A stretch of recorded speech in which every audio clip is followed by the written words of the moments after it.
Eksposisi Alkitab pada kali ini adalah terambil dari 2 Timotius pasal 1 ayat 9 sampai 10. Demikian firman Tuhan, Dialah yang menyelamatkan kita dan memanggil kita dengan panggilan kudus, bukan berdasarkan perbuatan kita, melainkan berdasarkan maksud dan kasih karunia-Nya sendiri, yang telah dikaruniakan kepada kita dalam Kristus Yesus sebelum permulaan zaman, dan yang sekarang dinyatakan oleh kedatangan Juru Selamat kita Yesus Kristus, yang oleh Injil telah mematahkan kuasa maut dan mendatangkan hidup yang tidak dapat binasa.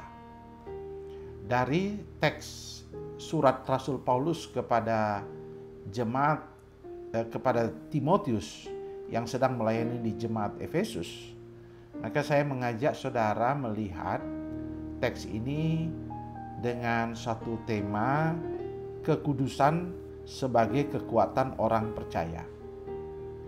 Bagian ini pernah saya sudah sampaikan di pelayanan Bara Digital Ministry, dan saudara boleh juga melihat bagian, bisa membandingkannya di YouTube yang lain itu, yaitu di Bara Digital Ministry.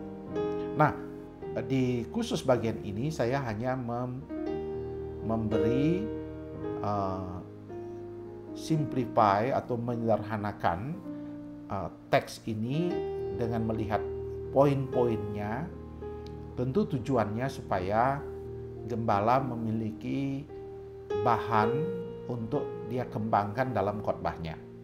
Nah, kalau kita melihat di dalam 2 Timotius pasal 1 ayat 9 sampai 10, ada kata kunci di situ, Dialah yang menyelamatkan kita dan memanggil kita dengan panggilan kudus. Call us to a holy life. Jadi kekudusan itu menjadi kekuatan bagi orang percaya, karena inilah yang maksud surat itu, di mana Paulus di dalam dia memberikan nasihat, dia menemukan bahwa Timotius sedang menghadapi ancaman pelayanan, baik dari dirinya karena dia memiliki semacam roh ketakutan, maupun dari orang jemaat-jemaat yang datang membawa ajaran-ajaran lain, ajaran-ajaran sesat dan semuanya. Jadi bagi Paulus ini adalah statement, pernyataan untuk Timotius dan untuk kita semua saat ini, tentunya yang ada di abad ke-21. Apa yang kita bisa lihat dari teks ini? Kalau kita melihat teks ini, maka tema besarnya adalah kekudusan. Nah, ketika kita memaknai apa itu kekudusan, maka kekudusan itu menurut R.C. Sproul atau R.C. Sproul yang mengatakan kekudusan itu artinya separated, dipisahkan, dikhususkan untuk Tuhan. Jadi ketika kita mendengar kata kekudusan itu seringkali akhirnya terkesan hanya untuk pendeta, hanya untuk orang-orang khusus, hanya untuk orang yang melayani, dan fokusnya kepada penampilan, bukan dianggap sebagai panggilan semua orang percaya. Karena dianggap arti kata itu sendiri artinya untuk orang-orang khusus saja. Padahal kalau kita melihat teks ini memang ditujukan kepada Timotius, tetapi sebenarnya harus dalam konteks seluruh jemaat-jemaat Tuhan yang ada di Efesus maupun yang ada di bagian-bagian lain, karena surat ini akan digilir dibaca. Jadi kata kekudusan bukan eksklusif untuk figur-figur profil tertentu dalam gereja seperti pendeta, penginjil dan seterusnya, tetapi untuk semua orang percaya. Dan kekudusan penting karena itu adalah panggilan yang Tuhan perintahkan sendiri. Kuduslah kamu sebab aku kudus, dalam Petrus dan juga dalam Imamat pasal 19. Jadi kata yang kita akan ambil adalah kata kekudusan sebagai kekuatan kita dalam menghadapi tantangan kehidupan sebagai orang percaya. Nah, apa yang kita bisa pelajari dari 2 Timotius 1 ayat 9 sampai 10? Yang pertama adalah kekudusan adalah pemberian dari Tuhan. Jadi piety, holiness is a gift from God. Kekudusan itu pemberian dari Roh Kudus lewat karya pengorbanan Kristus yang telah menyelamatkan kita, mengampuni kita, dan menguduskan kita. Dan ketika kita percaya kepada Kristus sebagai Tuhan dan Juru Selamat, pada saat yang sama kita dimeteraikan oleh Roh Kudus dan kita dalam status kudus. Itu yang pertama. Nah, tetapi pada saat yang sama kita juga dipanggil untuk kudus. Dengan kata lain, harus kita meresponi panggilan pemberian itu dengan mengimaninya. Maka pengudusan itu adalah sebuah proses. Jadi status dan proses. Artinya sepanjang kita hidup, kita dalam proses dikuduskan. Karena kita pasti tertatih-tatih, walaupun kita menuju kepada kesempurnaan dan kedewasaan dalam Kristus, tetapi dalam perjalanannya kita tertatih-tatih. Jadi pelajaran pertama, kita dikuduskan, memiliki status kudus, tetapi juga kita dalam proses dikuduskan sampai kita berjumpa dengan Tuhan. Apa pelajarannya? Para gembala bisa mengembangkan dengan mengatakan bahwa kita harus percaya dengan beriman bahwa kita kudus, dan kita harus juga mengerti bahwa di gereja akan terjadi jatuh bangun. Kita tidak boleh menghakimi. Ayo kita sama-sama maju. Dalam segala kekurangan kita berproses maju menuju kedewasaan dalam Kristus. Tidak ada saling mencela, tidak ada saling menghakimi. Kita sebagai satu tim, kita maju bersama-sama. Kalau yang tertatih-tatih kita tarik, kita bawa di dalam perjalanan seorang musafir kita sebagai seorang musafir yang menuju kepada kekekalan itu. Itu yang pertama. Yang kedua, di dalam menghidupi kekudusan tentunya akan ada godaan-godaan yang akan dihadapi. Timotius menghadapi godaan dalam dirinya sendiri, yaitu ketakutan. Ada roh ketakutan. Nah, makanya Paulus mengingatkan jangan lagi ada roh ketakutan. Roh dianggap sepele, dianggap orang lain rendah, orang lain dia rendah, sehingga dia merasa minder. Jadi itu godaan untuk kita mulai ada godaan-godaan ya.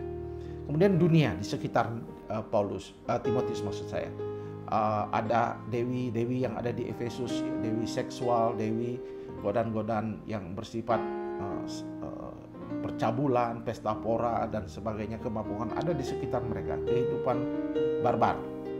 Dan ini godaan besar. Manusia modern pun sama. Barbar pun banyak sekali.